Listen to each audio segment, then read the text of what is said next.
Let's get a look at our first alert forecast. We have until tomorrow to get ready for a first alert weather day, Lonnie. Yeah, I think it starts right around daybreak. So, a matter of hours away, it's going to start just looking a lot different outside. Overall, today was pretty calm. It's calm right now. We do have increasing clouds overhead.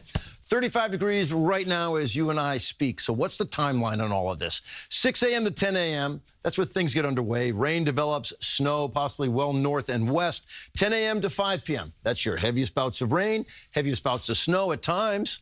For some of you well north and west of the city, it could come down at 1 to 2 inches per hour. And then you get to 5 p.m. to 8 p.m. That's where everything starts to wind down. So the computer models will show you what I'm talking about. 6, 7 o'clock in the morning. Here we are, 7 a.m. You've got some rain in western New Jersey. Yeah, could be a little bit of sleet mixed in. So maybe a couple of slick spots out there. I don't think that's a huge issue with this storm, but you notice a couple of snowflakes just starting to develop in northern portions of Sullivan County and Ulster County. By 10 a.m., the rain-snow line has now set up, and it stretches from portions of Sussex County through Newburgh and over into Dutchess County. But that line is actually going to push a little bit more to the north. All right, and now it's widespread rain 1 o'clock in the afternoon and even pockets of some heavy rain. Wherever you see that orange, this area, okay, the northern fringes of Sullivan and Ulster County should hold on to all snow, and then it exits by 5 p.m. Some trailing rain in the city, still heavy.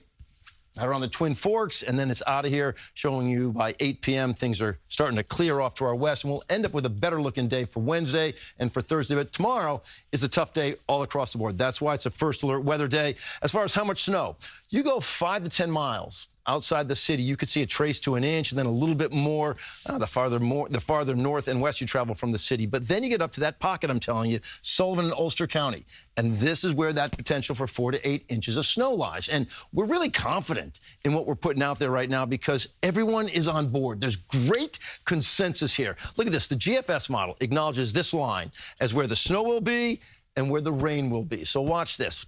Picking up on their numbers, maybe they're about 5 miles south of that line. 4.1 Newburgh, 6.1 Monticello. Same red line, and now the NAM is saying 1.2 Newburgh. So a little fluctuation with the number, but not the positioning. 8.3 Monticello. They see a bigger number there with some higher elevation. 2.4 Poughkeepsie. And again, European, there's that same red line.